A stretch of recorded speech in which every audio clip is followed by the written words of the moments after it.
Escenario que nos acompañen al doctor Diego Salazar, vicepresidente de Recursos Humanos y Sostenibilidad de Manuelita, al doctor Belisario Velázquez, presidente de Belisario, la doctora Stephanie Barreto, abogada de incidencia de la Central Unitaria de Trabajadores CUT, el doctor Daniel Pardo, gerente de Porque Quiero Estar Bien, de la Fundación Santo Domingo, y la doctora Berta Inés Franco, subgerente comercial de Mercer Marsh Beneficios Latinoamérica, quien será la moderadora de este segmento. Bienvenidos sean todos.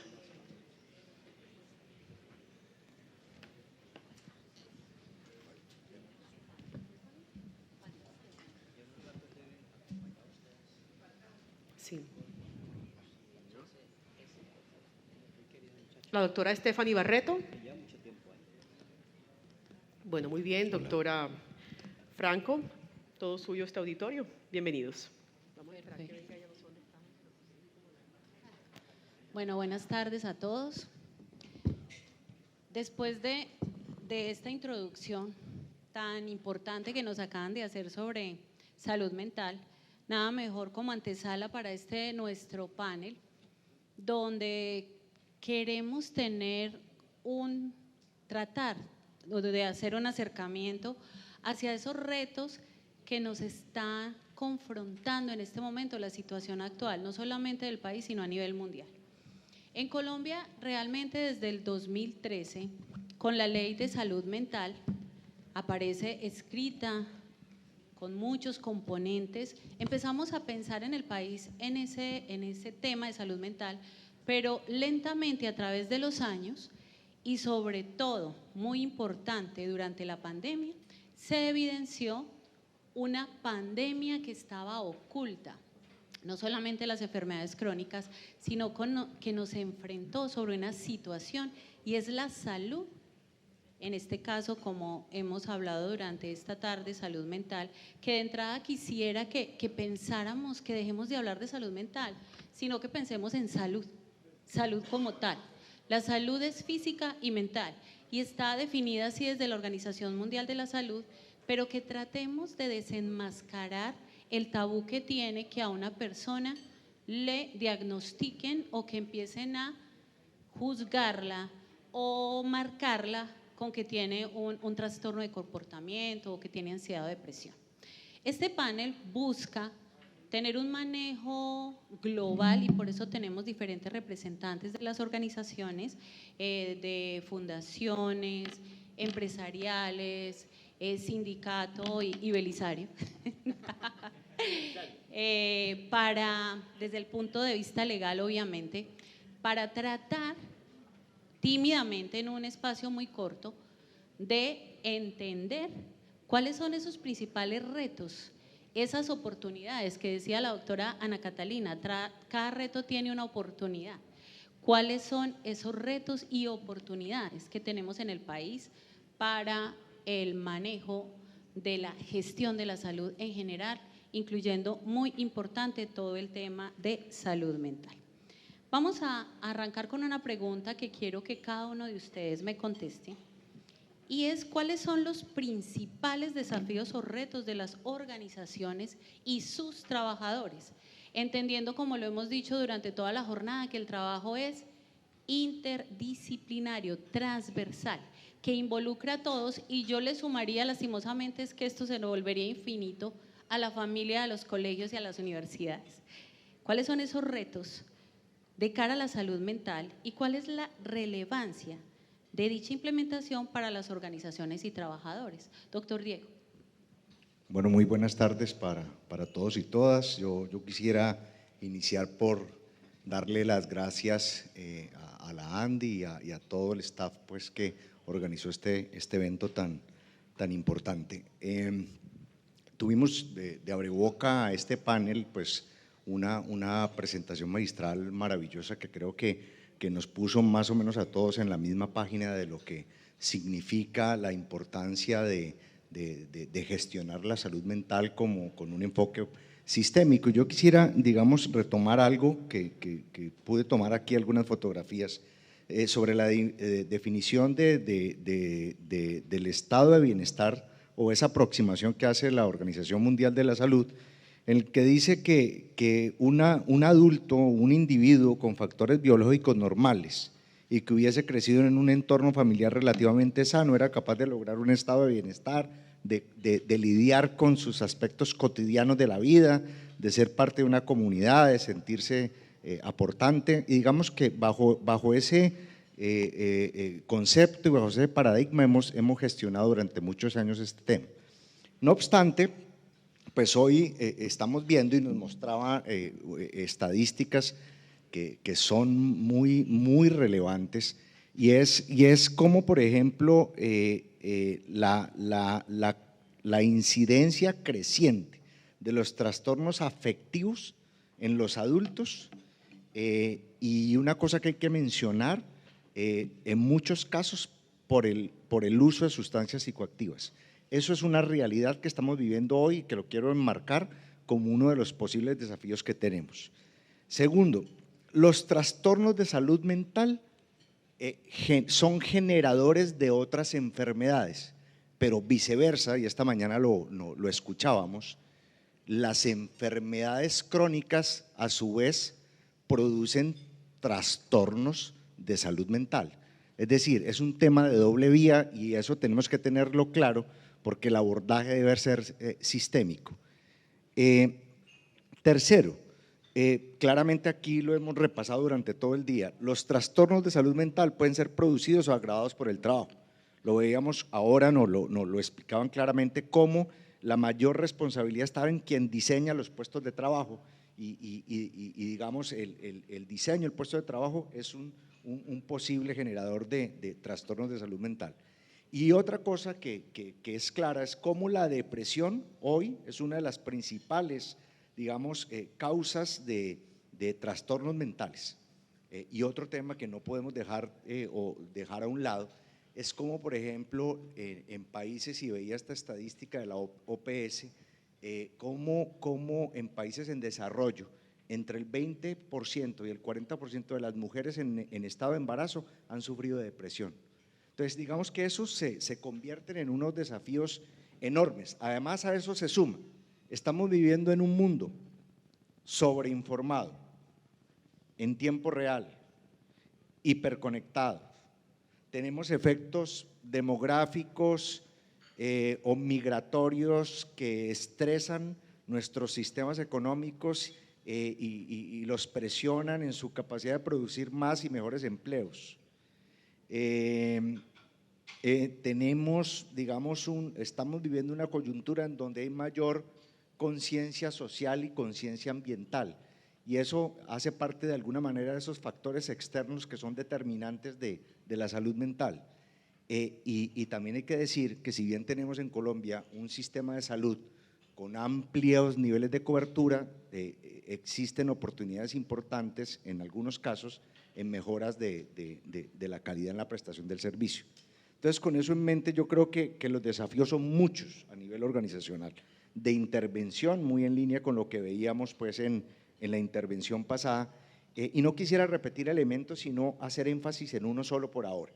Y es que si bien nos explicaban que a veces al líder lo ven como el arbolito de Navidad al que se le cuelgan muchas cosas, yo sí creo que trabajar en un liderazgo consciente, en un liderazgo empático, en un liderazgo que conecte con las personas y que vea más allá de la productividad y de la obtención de resultados, el generar bienestar para las personas es un asunto clave que las organizaciones tienen que abordar. Doctor Diego, usted hizo una definición de retos desde el nacimiento hasta el ambiente, o sea, hizo todo, el reto es realmente increíble. Doctor Belisario, ¿qué podemos complementar a esta intervención tan amplia? Pues como dirían mis anteriores panelistas, ya me dejó sin palabras. O al contrario, Mi querido elementos doctor para Diego, profundizar. claro que sí, con mucho gusto. Pues primero que todo darle gracias a la Andy y felicitarlos por el evento. Creo que vamos bien, está bien, y gracias a los compañeros panelistas por compartir aquí cada uno sus conocimientos desde la práctica. Y yo me quedo un poquitico y me voy a centrar en en un tópico que está fresco, pero que tiene mucho que ver con el tema, y es las recomendaciones de salud mental que recientemente expidió la OMS, cuando nos dijo, oiga, es que hay que hacer intervención organizacional con un enfoque participativo. Ese enfoque participativo va a intentar hacer algo que es muy importante, y es reducir el malestar emocional. Ese enfoque participativo era lo que nos decían esta mañana cuando hablábamos con la doctora aquí del diálogo social, que habla de la OIT y el tema del diálogo social, y es la concertación. Ese enfoque participativo va a mejorar los resultados si la gente tiene bienestar, y eso nos lo acaba de decir la OMS. También nos habla de las intervenciones organizacionales para trabajadores con problemas de salud mental, porque no solo el enfoque participativo, sino mirar qué es lo que tenemos en temas ya diagnosticados de salud mental para pues, generar mecanismos que protejan o factores protectores y que se haga una adaptación razonable dentro del campo laboral. No podemos ir a adaptaciones del más allá, porque en la práctica le salen a uno con, no, es que usted tiene la obligación de reacondicionarme y volverme pues el gerente general de la organización. No vamos a llegar hasta por allá a la estratosfera, vamos a estar aterrizaditos, planeta Tierra, adaptaciones laborables razonables, y lo digo literal porque es que ese lenguaje me gustó a mí. Me parece muy bonito que lo digan de esa manera, porque a veces escriben como para la estratosfera, aquí están escribiendo para nosotros, es dentro del rango de lo razonable. Entonces, cuando la gente mira la ley 776, para hablar de reubicación y reincorporación laboral, hay de afán, entonces dicen, no, es que tiene que reincorporarlo y reubicarlo, ¿en dónde? No, que reubíquelo donde sea, ¿y qué hay que hacer? No, que lo entrene, que lo… Hombre, hagámosle suave, porque eso no es al más allá, está dentro de adaptaciones laborables razonables, expresión que me llamó muchísimo la atención porque me parece muy ajustada a las necesidades de Colombia. Y definitivamente no hay que ir lejos. Y el eje sigue siendo la identificación, evaluación y valoración. Identifique el peligro, evalúe y valore los riesgos. Pero trabajemos con un enfoque sistémico, como lo decías bien ahora, para garantizar la integralidad del individuo. Es que el individuo no es una isla ni es una máquina, es persona y siente. Cuando el jefe lo ve feo, él siente. Si el jefe lo ve feo, él siente. ¿Quién de ustedes no ha sentido cuando el jefe lo ve así rayado? Cuando aquí llega el compañero y lo mira ya los dedos. Hombre, eso se siente. Uno siente cuando el jefe lo ve bien. Así el jefe no le diga nada, uno dice, uy, jefe está contento conmigo. Somos seres sintientes, somos seres con emociones. Entonces, cuando pensamos en esto, pues debemos pensar en manejarlo con un enfoque sistémico para buscar no solo prevenir que el señor tenga una fractura del hueso o una cortada o cualquier cosa generada por un accidente, sino que nos preocupemos por el sujeto desde las emociones y hablemos de los primeros auxilios emocionales. ¿Hay gente preparada en primeros auxilios emocionales? Ojalá hubiesen muchos.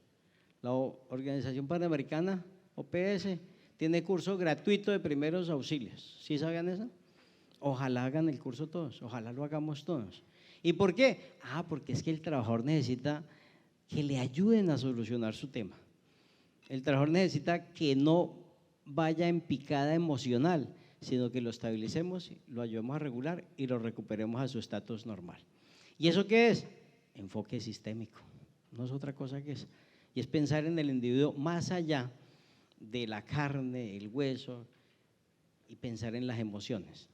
Y eso me hace ir a cuando estuvimos redactando la ley 1562 y me decían, Belisario, ¿usted por qué quiere colocar accidente de trabajo, temas psicológicos? Porque es que lo psicológico genera un choque emocional. Si el trabajador fallece, y perdóneme, voy a ser muy hostil en mi expresión, de forma agresiva y, no sé, triturado, fracturado, lo que sea, sus compañeros que solo vieron se ven afectados emocionalmente. Y por eso en la ley 1562 quedó el accidente de trabajo por un choque, ahí dice perturbación psiquiátrica, quedó en la definición. Yo igual sigo diciendo y lo digo públicamente, que la expresión debe ser perturbación psicológica y no psiquiátrica, porque es que el golpe de la emoción es hasta ahí un evento súbito, repentino de las emociones, psicológico, Doctor que después Belisario. entre en ansiedad puede ser psiquiátrico. Discúlpame. Excelente, no, concluyendo de pronto un poco podríamos decir que sus palabras serían integralidad y enfoque sistémico. Enfoque sistémico en prevención. Muy bien. Doctora Stephanie, desde el punto de la misma pregunta, pero desde el punto de vista de las organizaciones, ya que sabemos que esto es un trabajo transversal. Bueno, muy buenas tardes para todos y todas. Primero agradecer la invitación a este espacio. Para las organizaciones de trabajadores, construir este diálogo es muy importante. En lo personal, como asesora de ellos, todo el tiempo lo discutimos, así que gracias a la Andy y gracias a mis panelistas y a ustedes, porque creo que también reflexionando en este espacio nos llevamos mucho para construir. Lo segundo, respecto al tema de salud mental, muy poco tenemos para agradecerle a la pandemia.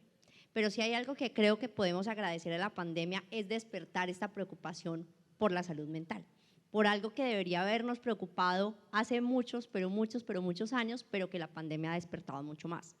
Hoy nos enfrentamos a factores o a cifras tan escandalosas como que cerca de 280 millones de personas sufran depresión en el mundo, o como que cerca de 301 millones de personas sufran ansiedad. Y ante esos indicadores que pueden parecer cifras, son personas de carne y hueso sufriéndolo, personas que están en nuestros lugares de trabajo, nosotros mismos, seguro con las cargas laborales que tenemos. Y entonces en ese panorama un poco la pregunta es, los factores que lo generan, qué retos y qué oportunidades, como decía Catalina, nos presentan. Lo primero es, claro, hay determinantes, hay factores de orden biológico, de orden individual, ya nos explicaba quien nos antecedía de manera excelente, pero hay factores sociales, familiares, culturales y laborales. Y esos factores nos representan lo que he tratado de marcar como 5 principales retos para las organizaciones, que claro, podemos ahondar más adelante desde el punto de vista gubernamental, pero hacia las organizaciones. Lo primero, creo que el primer gran desafío es comprender la importancia de la salud mental. Esto tiene que dejar de ser un tabú, tiene que dejar de ser un miedo, tiene que reconocerse e interiorizarse. Lo segundo, y ya lo ha hecho la OMS y lo ha reiterado en los últimos informes, es la salud mental y el trabajo decente van de la mano. Y el trabajo decente implica trabajo digno, trabajo justo, trabajo en condiciones de equidad, una serie de parámetros, y eso me lleva precisamente a un tercer elemento, y es qué implica ese trabajo decente o cómo lo vemos los trabajadores. Me gustaba porque la anterior presentación decía, no solamente es crear un entorno saludable, no, trabajo decente y que eso repercuta en cómo se siente emocionalmente el trabajador, es que cuento con un lugar de trabajo óptimo, con unas jornadas de trabajo que me permiten ir a hacer también actividades de familiares, es que el trabajo que estoy realizando me permita estar feliz, me permita estar contento, me permita hacer otro tipo de actividades de crecimiento personal, académico y profesional. La OMS precisamente decía, hay en esto un tema de las jornadas de trabajo, de las cargas de trabajo, pero incluso no solamente hacia la disminución. Hay trabajadores que dicen, estoy aburrido porque lo que estoy haciendo ya es repetitivo, es monótono. Pero por otro lado hay trabajadores que dicen, estoy agotado, esto es extenuante, no aguanto esta jornada, y en eso entonces nos representa en ese sentido un reto de reconocimiento de qué tipo de trabajo, cómo lo están desempeñando los trabajadores, y no solamente una adecuación de entornos seguros y saludables, sino una adecuación del tipo de cargas, jornadas y funciones que tienen los trabajadores.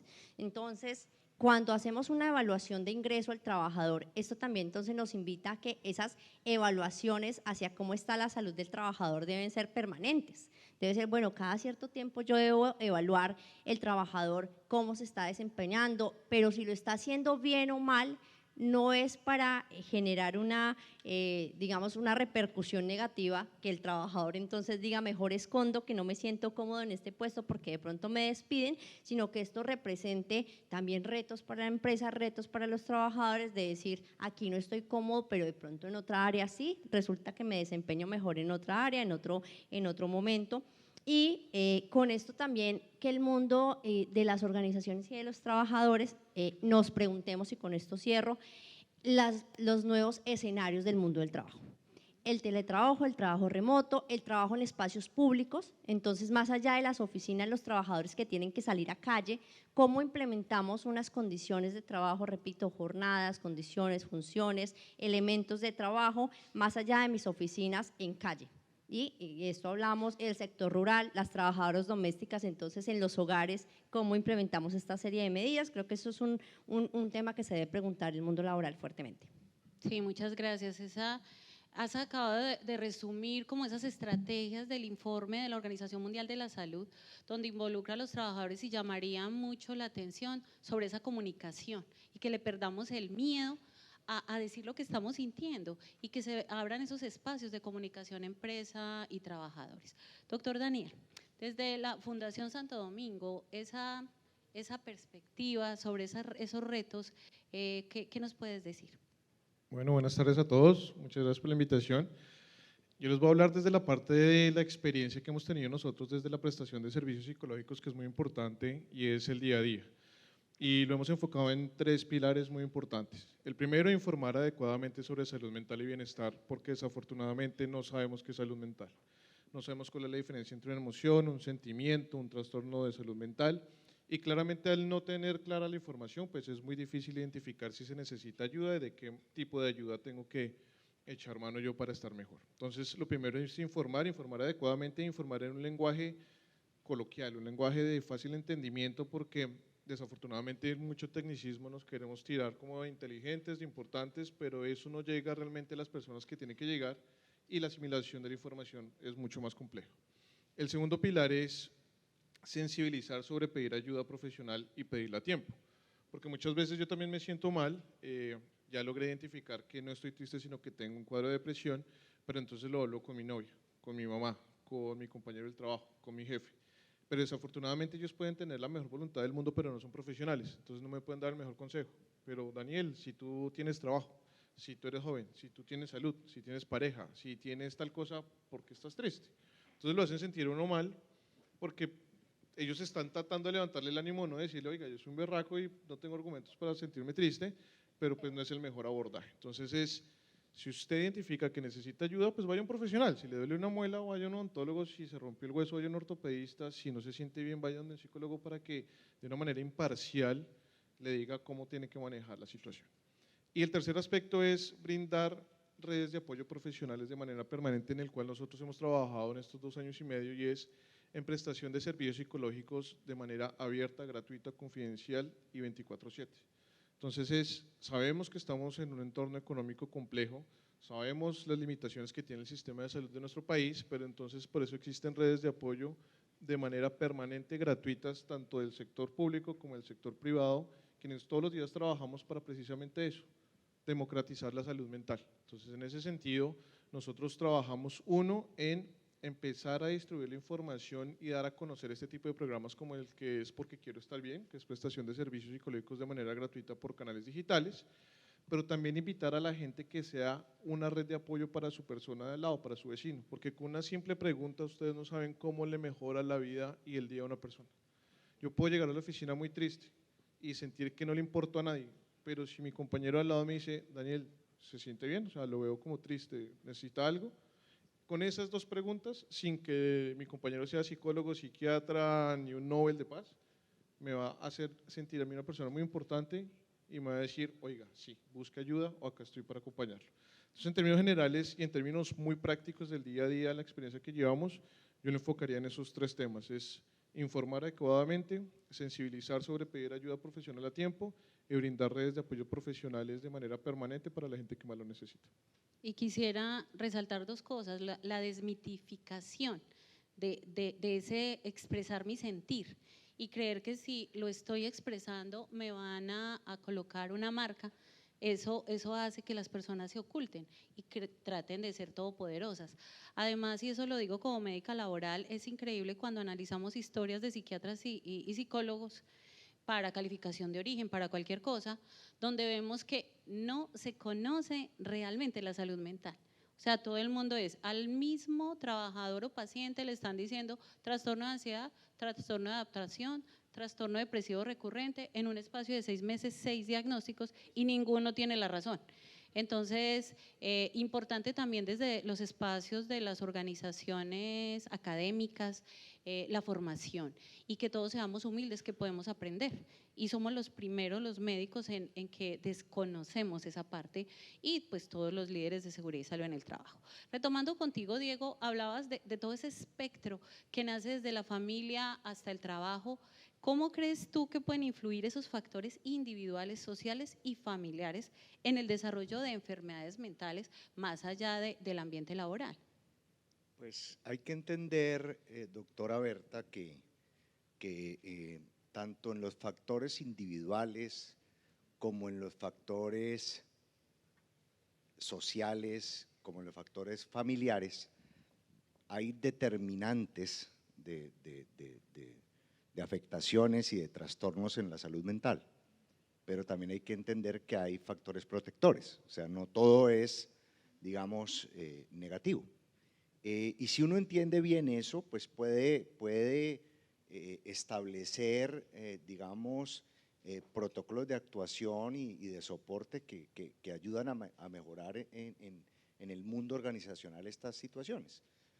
Cuando uno habla de lo individual, pues claramente hay un componente genético, nos lo explicaban claramente. También hay digamos, un resultado de los hábitos.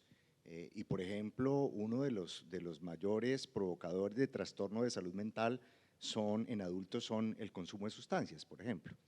Pero también hay factores protectores desde el punto de vista individual, o sea, también genéticamente, o personas que en sus características de personalidad tienen unas condiciones que les permite afrontar, digamos, de una mejor manera los asuntos cotidianos de la vida.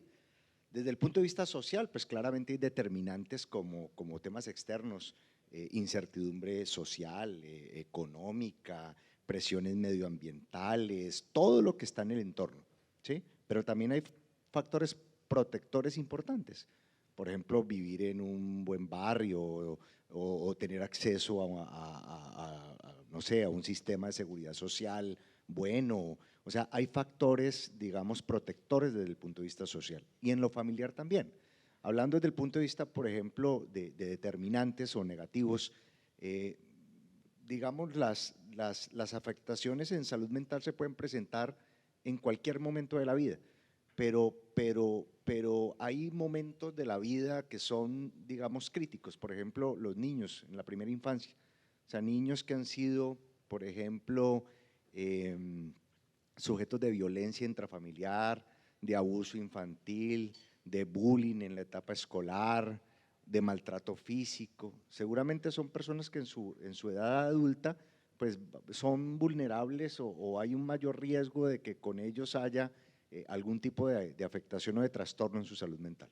Entonces, cuando uno entiende desde el punto de vista de determinantes y factores de protección en el mundo de las organizaciones, pues uno puede tratar de incidir en algunos de ellos, ¿sí?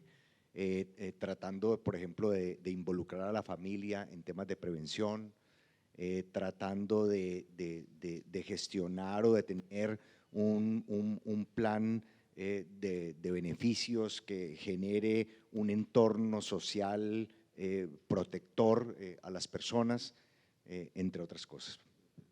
Sí, así es, y ahí está la importancia. De pronto el doctor Belisario lo mencionaba ahora, sobre no solamente identificar y diagnosticar, sino intervenir y potenciar esos factores protectores que la batería nos da una herramienta que nos abre la visión hacia muchas otras cosas que de pronto con la nueva normatividad están más claras.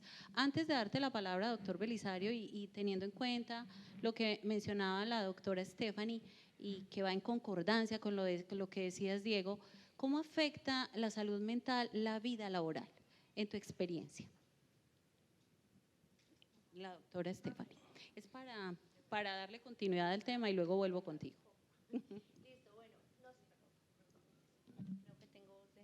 Nosotros hemos identificado, y creo que es un tema que identificamos conjuntamente, que un trabajador con afectaciones en su salud mental de diverso índole, ansiedad, depresión, bipolaridad, diversos trastornos, es una persona que no se relaciona y no genera, digamos, un desarrollo, no lo llamemos normal, realmente no nos gusta la palabra, no genera habitualmente las funciones que debería desarrollar. Entonces, existe falta de motivación, existe lentitud en sus procesos, falta de concentración, inasistencia, y acá quiero volver un poco con el tema que discutíamos esta mañana, y hablábamos del tema de las incapacidades y el ausentismo, y yo dialogaba con una colega y le decía, de verdad muchas veces nos deberíamos preguntar ¿por qué el ausentismo? ¿Por qué tantas incapacidades? ¿Por qué la licencia no remunerada? ¿Es que no quiso venir? ¿Es que no puede venir? ¿Es que hay un origen familiar, social, cultural y ambiental en todo lo que está pasando? Algo le debe estar ocurriendo.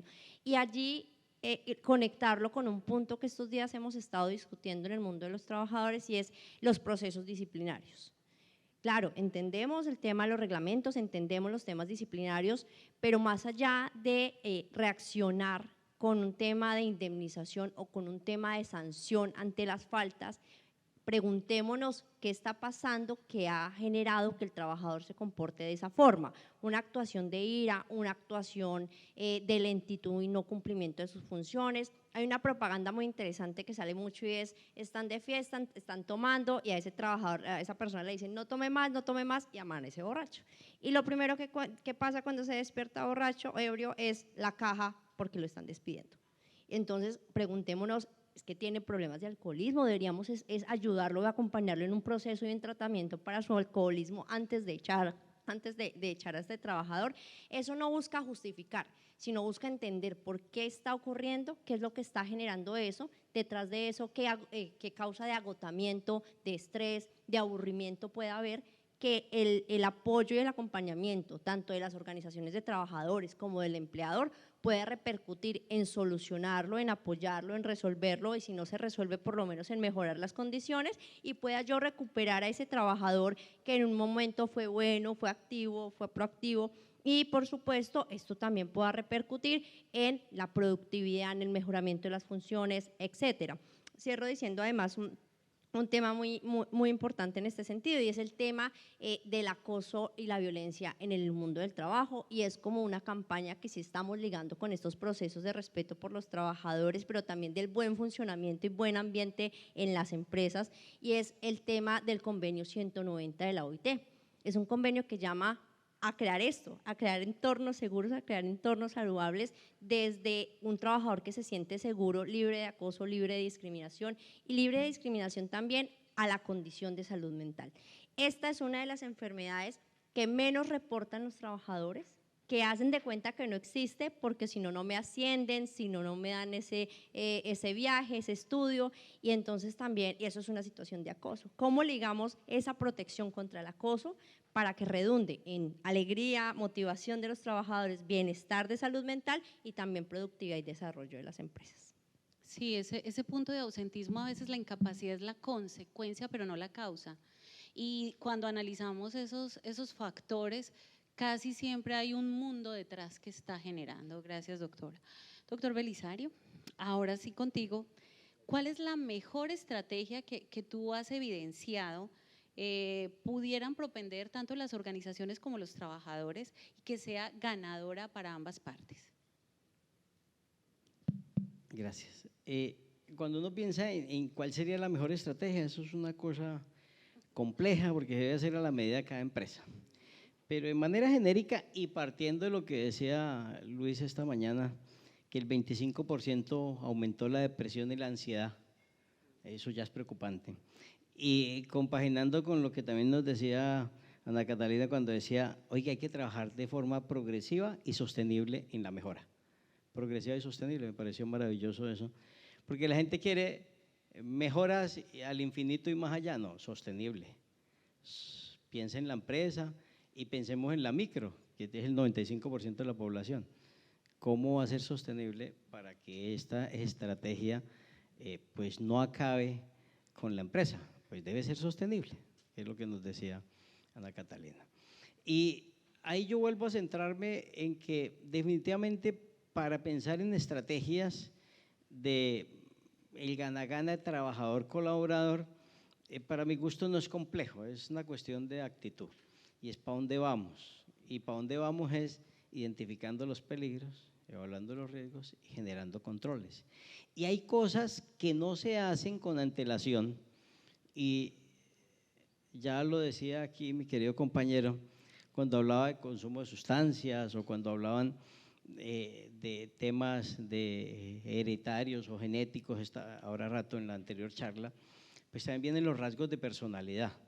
Y entonces, cuando se diagnostica una patología de esta naturaleza y el rasgo de personalidad le daba para tener la patología, oiga, pues usted debe haber revisado en el profesiograma, y ahí viene la herramienta de control, en su profesiograma, si las funciones de ese cargo, las tareas que usted le va a poner, el nivel de estrés que le va a meter a eso, la carga mental, la carga emocional, la puede tolerar la persona. Y para eso hay herramientas para medirlo. Entonces es dirigirnos al profesiograma para que ese profesiograma evalúe las capacidades de la persona para mirar si tiene un sistema de resiliencia suficiente como para tolerar la flexibilidad o el estrés que se le va a generar allí en este cargo. Si no va a tolerar la presión y va a estar bajo presión, pues no va a poder recibir el cargo. Normalmente uno los entrevista, ¿trabaja bajo presión? ¿Qué contestan? Presióneme lo que quiera. Bueno, es la presión emocional, no es la presión física. Y entonces trabaja bajo presión. Hombre, pues todos dicen que sí porque quieren el trabajo.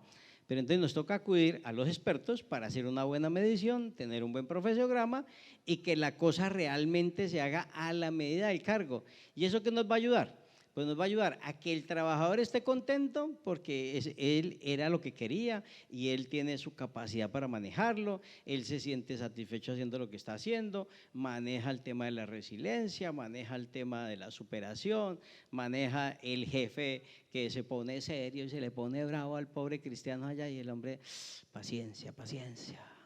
Y logra la paciencia, entiende a su jefe y se ponen de acuerdo. Eso le va a ayudar mucho a que sepamos si sí es capaz de manejar la adversidad y si es capaz de manejar un conflicto sin apasionarse en el conflicto, sin hacer parte del conflicto, sino ayudar a generar soluciones. No podemos pensar que el señor que está haciendo camisas todo el día haciendo camisas va a tener un nivel de estrés emocional alto, ¿no? Pues tendrá un desorden musculoesqueléticos. Pero el financiero de esa empresa de 5.000 trabajadores, 3.000 o 2.000 trabajadores, sí va a estar estresado.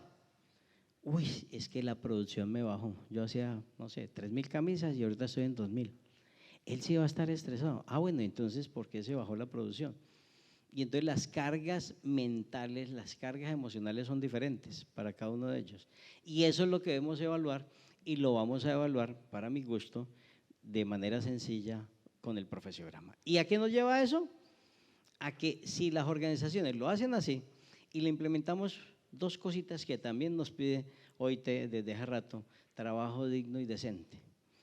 ¿Es digno y decente pagarle a alguien debajo del mínimo? Pues no, ese mínimo no alcanza para nada. Pues hay que pagarle mínimo al mínimo con toda la seguridad social a la gente. Hay que respetar los derechos de la gente, que si la gente necesita un permiso dentro del rango de la razonabilidad, pues se lo vamos a dar. Si nos va a volver permiso todas las semanas, es que a mí los jueves me gusta irme de parranda. Yo el viernes le llego al mediodía, jefe. ¡Ay, qué maravilla! Lléveme. Uno tiene que decir, lléveme.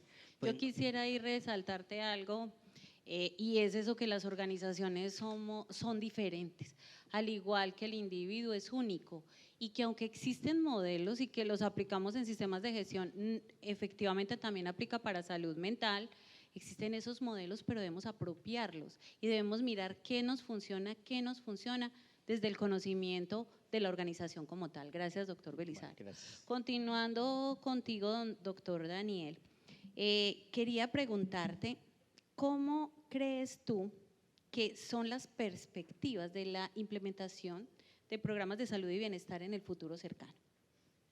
Bueno, pues todo el día hemos hablado sobre la conciencia de las empresas en fortalecer sus sistemas de prevención y fortalecimiento de salud mental.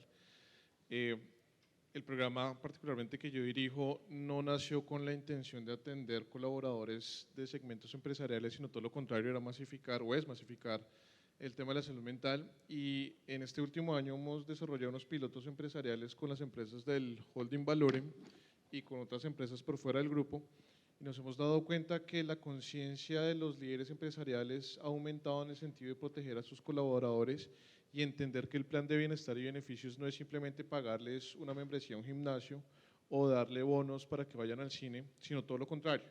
Nosotros estamos tratando de venderle la idea de integralidad de bienestar, en donde nos estamos basando en la rueda de la vida. Y la rueda de la vida es una definición o un término muy importante, muy potente, y es que todas las personas tenemos 10 factores en la vida que componen nuestro equilibrio y nuestro bienestar, y que tenemos que trabajar a la par en cada uno de ellos para llegar a ese equilibrio. Y eso compete no únicamente la salud mental y la salud física, sino también los componentes financieros, componente de familia, hobbies, capacitación, trabajo y demás.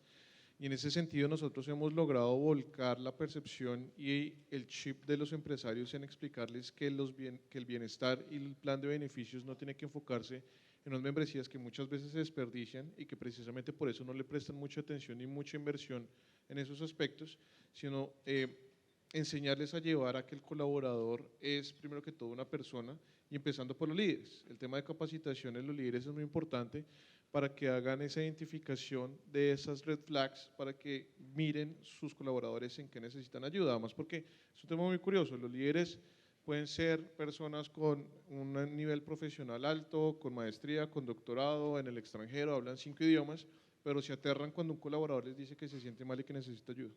Hasta ahí les llega el conocimiento y hasta ahí les llega la experiencia. Y claramente es un tema que se tiene que manejar con mucho cuidado, con mucha responsabilidad, pero para ser un profesional integral también se tienen que tener ese tipo de conocimientos y de bases siendo uno líder de un equipo. Y lo decía muy bien Belisario, y es que existen programas de primeros auxilios psicológicos que claramente están a la mano de cualquier persona, y que primero que todo esto tiene que estar liderado por el presidente, los vicepresidentes o los diferentes áreas de liderazgo de la compañía, para ahí empezar a irrigar ese ADN en las compañías y que los colaboradores lo sientan como muy propio. Y tú lo decías cerrando la primera parte del panel, y es desmitificar que el tema de la salud mental es como el coco, ¿sabes? Nosotros entregamos estas pulseritas de colores para llamar la atención, y cada pulsera tiene un mensaje diferente, y esta que tengo acá dice: el psicólogo no es para los locos, porque desafortunadamente nosotros entendemos que el que va al psicólogo es porque está jodido, porque es que necesita un profesional para que le ayude a llevar la vida, porque él solito no pudo, y eso es totalmente falso. Entonces, en ese sentido, y para cerrar la respuesta, es muy importante la conciencia de los empresarios en el sentido de identificar que la salud mental y el bienestar es algo mucho más integral a pagar una membresía, y que realmente ellos están apersonando en el tema de capacitarse y de empezar a meterse en el chip y en la integración y en la preparación profesional de cómo llevar la psicología y esos primeros auxilios a un feliz puerto, para acompañar en todo el proceso un colaborador, inclusive para ellos también. Quisiera continuar contigo y precisamente con base en lo que nos estás mencionando, y conocedores de la Fundación Santo Domingo tiene un programa que se llama Porque quiero estar bien, que nos contaras de manera muy resumida, mis queridos panelistas, porque como pueden ver nos estamos quedando cortos de tiempo. ¿Qué es ese programa? Súper corto. Llegó la pandemia a Colombia, la familia Santo Domingo hizo una donación adicional para mitigar los impactos negativos del COVID en el país. Parte de esos recursos se invirtieron en un programa de acompañamiento en salud mental que se llama Porque quiero estar bien.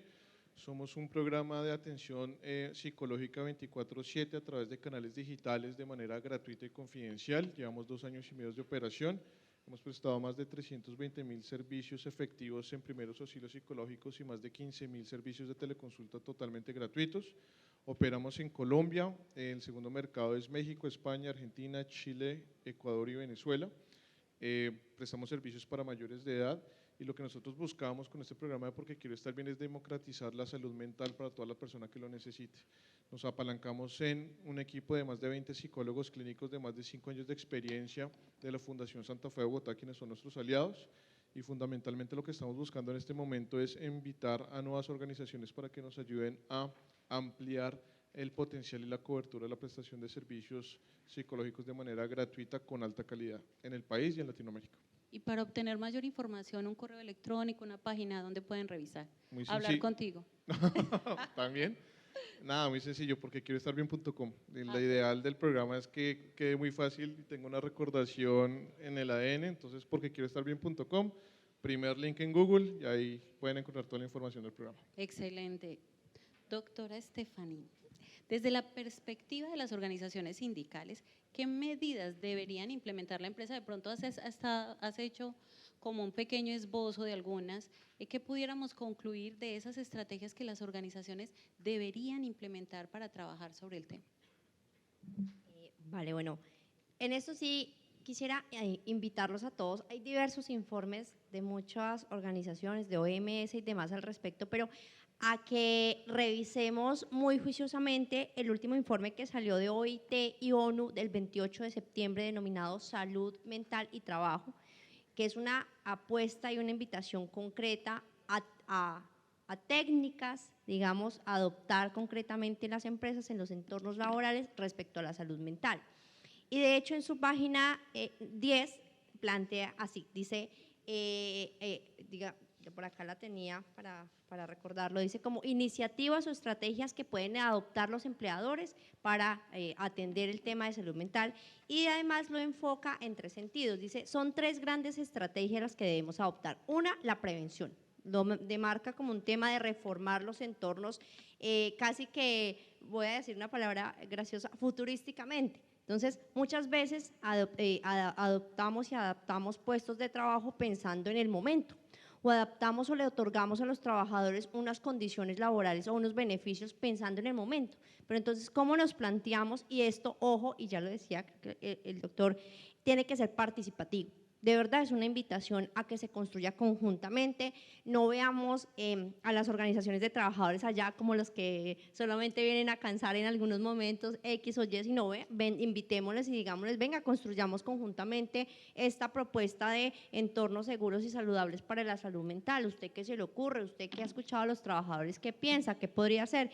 Y planteemos modificaciones en las empresas con los trabajadores respecto a sus derechos, respecto a sus entornos, preventivamente respecto a si se necesitan psicólogos, trabajadores sociales, qué necesitamos para que el trabajador se pueda, digamos, también sentir bien. Lo segundo, proteger y promover. Entonces, hablamos de un aspecto de prevención para que no se desencadenen o no se desarrollen, y me gustaba lo que dice Daniel, el psicólogo debería estar presente en nuestras vidas desde chiquiticos. No necesitamos pues que me digan que tengo ansiedad para ir al psicólogo. Preventivamente, ¿cuántas cosas no se podrían en la sociedad prevenir si todos fuéramos al psicólogo de manera más constante? Y cuanto al aspecto de proteger y promover es reformar la conciencia y las habilidades. Entonces necesitamos capacitaciones en las empresas con los trabajadores de qué es la salud mental, qué implica, qué contiene, que no es un tabú, que no miremos raro al que me dijo que tiene bipolaridad porque entonces, ay, este va a cambiar de humor mañana, yo mejor no me junto con él, yo mejor no le doy el puesto de trabajo. Capacitemos para concientizar qué es la salud mental, cómo protegerla.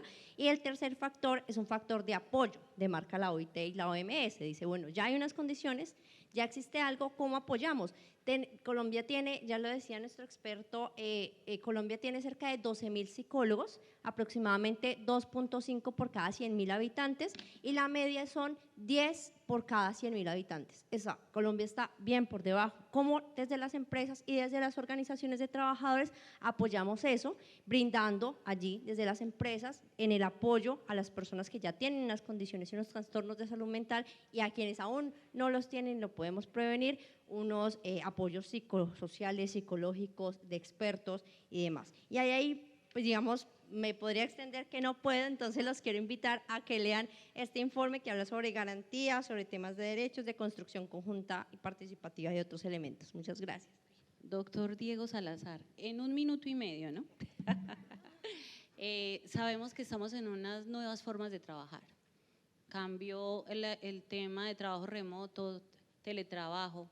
Este cambio que está pasando después de pandemia, de pasar del trabajo en casa a la presencialidad, ¿Cuáles son esos retos para poder atender como esas demandas a nivel de salud mental?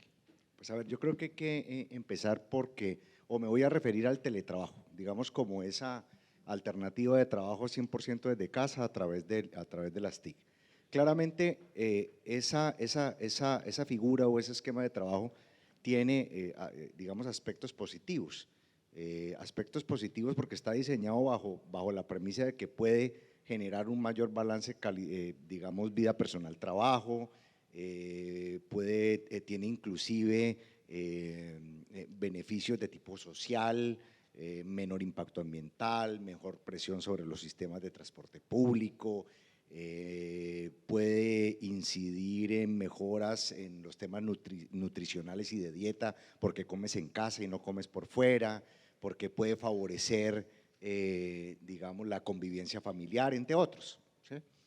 Son muchos más, pero digamos un poco como destacando los principales, pero también tiene riesgos, y es creer que la implementación de este modelo de trabajo solo implica asegurar que las personas tengan las condiciones físicas y de conectividad requerida para desarrollarlo.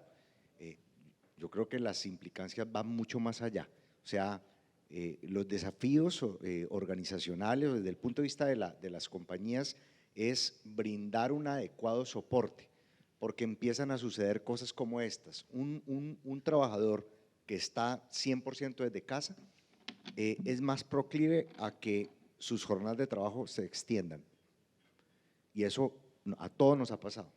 Segundo, que trabaje enfermo. Cuando uno va 100%, cuando uno está en 100% de la presencialidad y te enfermas y te capacitas, cuando estás en casa estás descansando. Pero cuando estás trabajando de casa, la tendencia es a que sigues trabajando inclusive enfermo. Entonces, digamos que ese tipo de manifestaciones tienen que estar, digamos, incluidas dentro del diseño de estos esquemas de trabajo. Y para terminar, ahora, digamos, hablando de esa figura 100%, lo que estamos viendo con mayor prevalencia es que las compañías están buscando esquemas que combinen a través del trabajo remoto suplementario u otras figuras que combinen un poco lo mejor de los mundos. Claramente un poco aquí el mensaje que quiero dejar es que eso está bien, hay que hacerlo con un enfoque sistémico, no solamente de asegurar las condiciones físicas, de conectividad y de reglas del juego claras, sino con un adecuado soporte que atienda y que vea a la persona sistémicamente para que tenga un adecuado soporte y que ese tipo de modelos generen mayor bienestar y generen seguramente ventajas competitivas para las organizaciones. Bueno, muchísimas gracias. Se nos terminó el tiempo, doctor Belisario. Tenía una pregunta para ti, pero no la puedo lanzar, porque esta sí sería como un tratado de normatividad y retos que nos depara todas las lagunas que tiene la intervención de seguridad mental. Pero muchísimas gracias por el espacio, pienso que ha sido muy enriquecedor desde todas las perspectivas, y la invitación es a que sigamos adelante trabajando en gestión de la salud, y esa salud es integral, mental y orgánica. Muchas gracias a todos. Muchas gracias. Muchísimas gracias a